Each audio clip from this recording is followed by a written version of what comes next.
আজকে আমরা এই ভিডিওর মাধ্যমে আলোচনা করব আপনি কিভাবে অন্নপূর্ণা ভান্ডারের স্ট্যাটাস চেক করবেন বা অন্নপূর্ণা যোজনা যে অনলাইনে অ্যাপ্লিকেশন করেছেন সেটার স্ট্যাটাস কিভাবে চেক করবেন সেটাই আজকে আমরা এই ভিডিওর মাধ্যমে আলোচনা করতে চলেছি।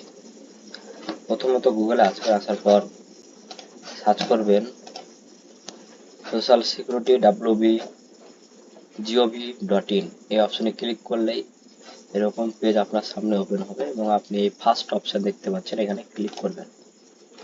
ক্লিক করার সঙ্গে সঙ্গে আবার এরকম পেজ আপনার সামনে ওপেন হবে এবং এই সিটিজেন পোর্টাল অপশনে ক্লিক করবেন।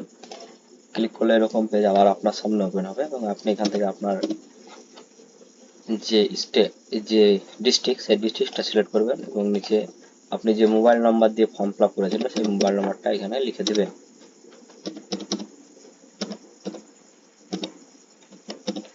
লিখে দেওয়ার পর নিচে দেখতে পাচ্ছেন ক্যাপচার, ওখানে ক্যাপচারের ঘরে ক্যাপচারটাকে বসিয়ে দেবেন। দেওয়ার পর এই রিকোয়েস্ট ওটিপি অপশনে ক্লিক করবেন।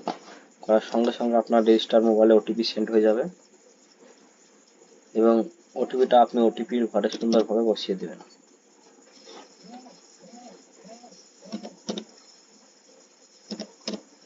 দেওয়ার পর ভেরিফাই অ্যান্ড কন্টিনিউ অপশনে ক্লিক করবেন।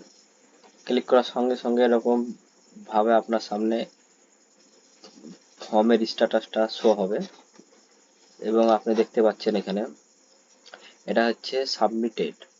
এখনো এটার কোনো ইনকোয়ারি প্রসেস বা কিছু হয়নি, এটা শুধু সাবমিট হয়ে আছে।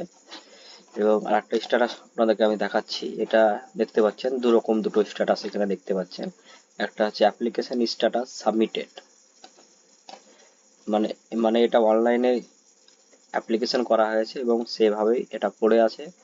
এবং এটা দেখতে পাচ্ছেন ইনকোয়ারি প্রসেস, মানে সাবমিটের এক ধাপ এটা আগিয়েছে এবং এর পরের ধাপে এটাকে অ্যাপ্রুভ হবে এবং অ্যাপ্রুভ হওয়ার পরেই আপনাদের অ্যাকাউন্টে অন্নপূর্ণার টাকা ঢুকবে। এভাবে আপনি খুব সহজেই স্ট্যাটাসটা অনলাইনের মাধ্যমে চেক করে নেবেন। ভিডিওটা ভালো লাগলে অবশ্যই একটা সাবস্ক্রাইব করবেন।